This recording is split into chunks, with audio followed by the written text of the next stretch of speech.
Assam Nagaland border के दिसोई valley में हाल ही में हुआ गर्मा गर्मी वाला हालात कर जायजा लेवेले आज राज्य सरकार के बॉर्डर विकास मंत्री अतुल बोरा हुआ पहुंचलाई।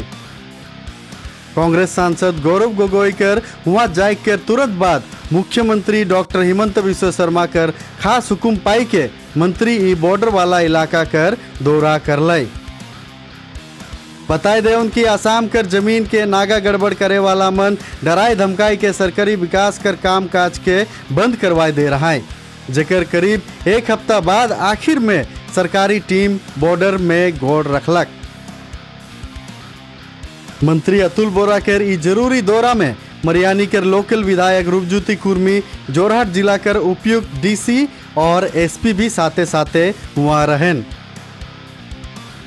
मंत्री अतुल बोरा बॉर्डर एरिया कर गुस्सा में रहल जनता मन से बातचीत कर लाए और उमन के सुरक्षा कर पूरा भरोसा दिलाई।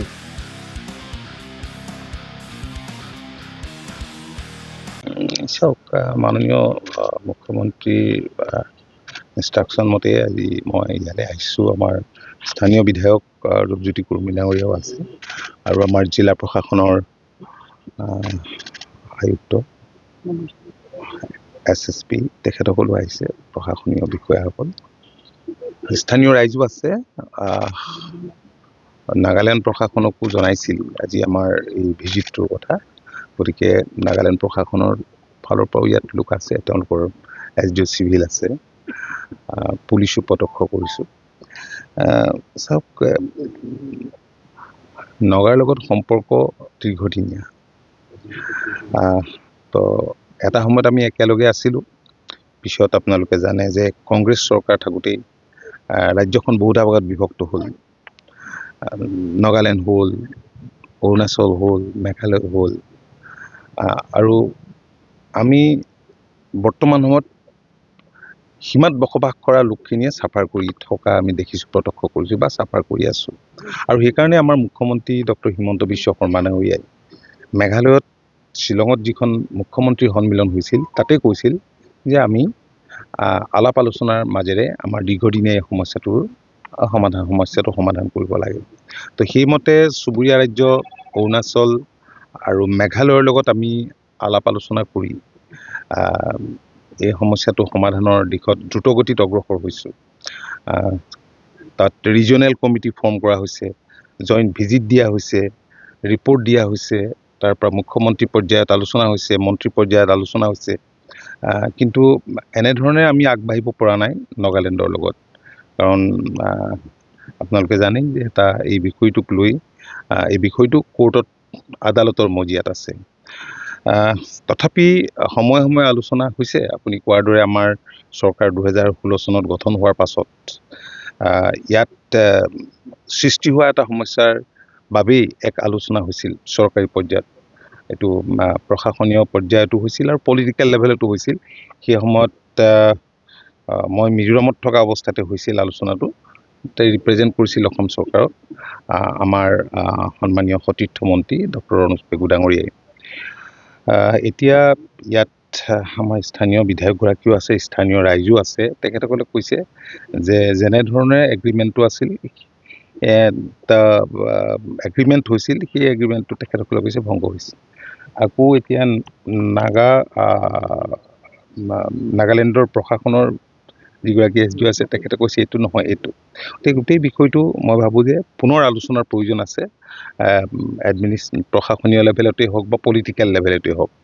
কাৰণ ঠিক আছে, আদালতে দি সিদ্ধান্ত লয়, সেইটো এটা সুকীয়া কথা, কিন্তু যদি আমাৰ মাজত এনেধৰণে সংঘাত হৈ থাকে তেতিয়াহ'লে সীমাত বসবাস কৰা মানুহখিনিয়ে চাফাৰ কৰিব লাগিব, নাগালেণ্ডৰে হওক বা অসমৰে হওক। আৰু এই অঞ্চলবিলাকত উন্নয়ন নহ'ব। আজি ডেভেলপমেণ্ট বহুত ইণ্টাৰষ্টেড বাউণ্ডেৰীত হোৱা নাই, কাৰণ কোনোবা এখন চৰকাৰে, মেঘালয়ৰ ক্ষেত্ৰতো এইটো হৈছিল, মেঘালয়ৰ বৰ্ডাৰটো, যে কোনোবাই কাম কৰিবলৈ গ'লে চেণ্ট্ৰেল গভমেণ্টৰ স্কিমে তেতিয়া কয় যে নাই এইটো নহ'ব, যাৰ ফলত মানুহখিনিয়ে চাফাৰ কৰিছে। আৰু সেইকাৰণে আমি বিচাৰোঁ যে সীমা সমস্যাটো মানে ওৱান্স ফৰ অল এইটো এটা সমাধান হওক, আৰু তাৰ কাৰণে মুখ্যমন্ত্ৰীয়ে খুব দৃঢ়তাৰে আগবাঢ়িছে আৰু গিভ এণ্ড টেক পলিচি লৈ আগবাঢ়িছে। গতিকে এই সম্পৰ্কত যি বুজাবুজি হৈছিল আগৰ বুজাবুজিৰ কথাটোতো আছেই, এতিয়া শেহতীয়াকৈ 2021 সেই কথাখিনি আমি চাই চিতি আকৌ পুনৰ ডেফিনেটলি আমি এই বিষয়টো আলাপ আলোচনাৰ মাজেৰে সমাধান কৰিব লাগিব। মই আমাৰ জিলা প্ৰশাসনৰ আয়ুক্ত আৰু SSPও আছে, তো তেখেতসকলে স্থানীয় ইয়াত যি প্ৰশাসন আছে মোককচাং ডিষ্ট্ৰিক্টৰ তেওঁলোকৰ লগত কথা বতৰা পাতক, যিখিনি সিদ্ধান্ত হৈছিল সেই সিদ্ধান্ত মতে এইখিনি হৈছে নে নাই, যদি ভায়োলেট হৈছে গতিকে তেখেতসকলে এইটো অলপ আলোচনাত সেই বৰুৱাৰীলৈকে আকৌ নগাকে এৰি দিব তেনেকুৱা ধৰণে যদি গৈ থাকে তেনেকুৱা কথাটো নহয়, তেনেকুৱা কথাটো হোৱা নাই। আজি এতিয়া আমি মেঘালয়ৰ ক্ষেত্ৰতে হওক অৰুণাচলৰ ক্ষেত্ৰতে হওক তেনেধৰণৰ সিদ্ধান্ত লোৱা নাই, তেনেধৰণৰ আত্মঘাতী সিদ্ধান্তটো আমি নলওঁ। যিডোখৰ ঠাইত আমি আছো ইতিমধ্যে এই ঠাইডোখৰ তেওঁলোকৰ বোলে আমি এৰি দিয়া হৈছে নেকি আমাৰ ফালৰ? মইতো এই গোটেই বিষয়টো মই নিজে চাব আহিছো, এইকাৰণে যিহেতু ক'ত কি হৈছে গোটেই বিষয়টো আপোনালোকে আমাৰ দৃষ্টিগোচৰ কৰিছে, গতিকে সেইমতে মই ইয়াতকে আৰু বেছি নকওঁ আজি। কাৰণ বিডিঅ' গৰাকী কেনেকৈ ভাঙিবলৈ মানে কেনেকৈ অধিকাৰ পালে? তেওঁলোকক সমজাই দিয়ে, এক প্ৰকাৰ সমজাই দিছে। বিডিঅ' গৰাকীয়ে কেনেকৈ সমজাই দিবলৈ মানি লৈছে? মানে তেনেকুৱা কথা নহয়, তেনেকুৱা কথা নহয়। কেতিয়াবা কিছুমান চিটুৱেশ্যন এভইড কৰিবৰ কাৰণে বা ডিফিউজ কৰিবৰ কাৰণে য'ত মানুহৰ বিপদ হোৱাৰ সম্ভাৱনা থাকে, চাফাৰ কৰাৰ সম্ভাৱনা থাকে, তেতিয়া তেনেধৰণৰ কেতিয়াবা সিদ্ধান্ত ল'বলগীয়া হ'ব পাৰে। তাৰমানে এইটো নহয় যে সীমাটো কোনোবাই ঠিক কৰি দিব পাৰিব এইটোৱেই বুলি। আজিৰ দিনততো সেই কথাটো আজিৰ দিনত সেই কথাটো হৈ থকা নাই। ঠিক আছে, থেংক ইউ। ইয়াৰ পিছত কামখিনি হ'বনে আকৌ? মই চাই গৈছো এই কথাখিনি মুখ্যমন্ত্ৰী ডাঙৰীয়াক জনাম। ডেফিনেটলি পলিটিকেল লেভেলত এই বিষয়টো উত্থাপন কৰিব। ঠিক আছে, অসমৰ পৰা প্ৰায় 22 কিলোমিটাৰ দূৰত আচল সীমা অসম আৰক্ষীৰ এটা বেটেলিয়ান এতিয়াও আছে লুংটুত, কিন্তু সেই পথছোৱা অসমে আগতে অসমৰ অধীনত আছিল, কিন্তু এতিয়া বিয়াৰলৈ শেহতীয়াকৈ কিন্তু 15 কিলোমিটাৰ বাদ। ঠিক আছে, আপোনালোকে কথাখিনি কৈছে আমি গুৰুত্ব সহকাৰে গ্ৰহণ কৰিছোঁ। গতিকে যেতিয়া এইবিলাক আলোচনা হ'ব, এই আলোচনাত এই কথাখিনি উত্থাপন কৰা হ'ব। 2021 আলোচনা হৈছিল, কিন্তু তেওঁলোকে আমি মানি আছো অসমৰ ফালৰ পৰা, কিন্তু তেওঁলোকে মানা নাই। সম্পূৰ্ণ নীতি নিয়ম অসমে মানি আছে। 2021 আমাৰ অসম চৰকাৰৰ মাননীয় মন্ত্ৰী গৈ তাত কথা পাতিছিল, আপোনালোকৰ ভিডিঅ' এভিডেন্স দেখাইছো।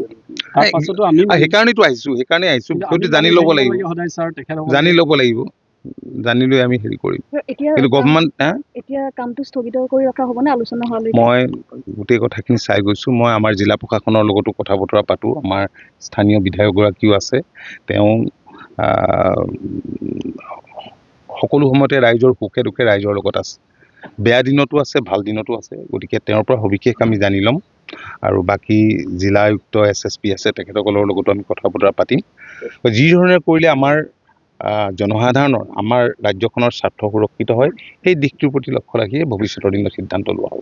ঠিক আছে, সকলো খুব ভালকৈ জানে, সেইকাৰণে নাই দেখি আছো তেওঁ এনেও মানুহ ডাইনেমিক আৰু সদায় ৰাইজৰ লগত থকাৰ কাৰণেই এইবাৰো বিপুল ভোটত জিকিব পাৰিছে। ঠিক আছে, আৰু মই আপোনালোককো ধন্যবাদ জনাইছো যে এই বিষয়বিলাক সংবাদ মাধ্যমত আপোনালোকে দিয়াৰ কাৰণে আমাৰ দৃষ্টিগোচৰ হৈছে। গতিকে আপোনালোকৰ এটা গুৰুত্বপূৰ্ণ ভূমিকা ডেফিনেটলি আছে। আগতেও যেতিয়া ইয়াত ঘটনা হৈছিলে তাৰ আগতো আপোনালোকে এনেধৰণৰ সবিস্তাৰ প্ৰয়াস কৰাত স্থানীয় ৰাইজৰ মাজত সজাগতাও বৃদ্ধি পাইছে আৰু ৰাইজো সচেতন হৈ আছে। বৰ্তমান স্থানীয় ৰাইজে আশ্বস্ত হোৱাকৈ কি পদক্ষেপ ল'ব, কি ক'ব? ঘটনাটো দেখাৰ কাৰণে মুখ্যমন্ত্ৰী ডাঙৰীয়াই আমাক ইয়ালৈ পঠাইছে, আমি চাইছোঁ, আমি ৰিপৰ্ট কৰিম, আৰু আজি জিলা প্ৰশাসনৰ লগতো কথা বতৰা পাতোঁ। যিটো কৰিলে ইয়াত শান্তি বৰ্তি থাকে, যিটো কৰিলে আমাৰ ৰাজ্যখনৰ স্বাৰ্থ সুৰক্ষিত হয়, তেনে কাম কৰিব লাগিব। ঠিক আছে, বিধায়কে কিন্তু এই সীমালৈ গুলি খোৱাৰ সন্মুখীন হৈছিলে। সেই বিষয়বিলাক কিন্তু এতিয়া আমাৰ পক্ষত নাই, তাত 3খন বনাঞ্চল অলৰেডি নগাই লৈ লৈছে। আমাৰ তাত তাৰ পৰা আৰু আগুৱাই গুচি আহিব।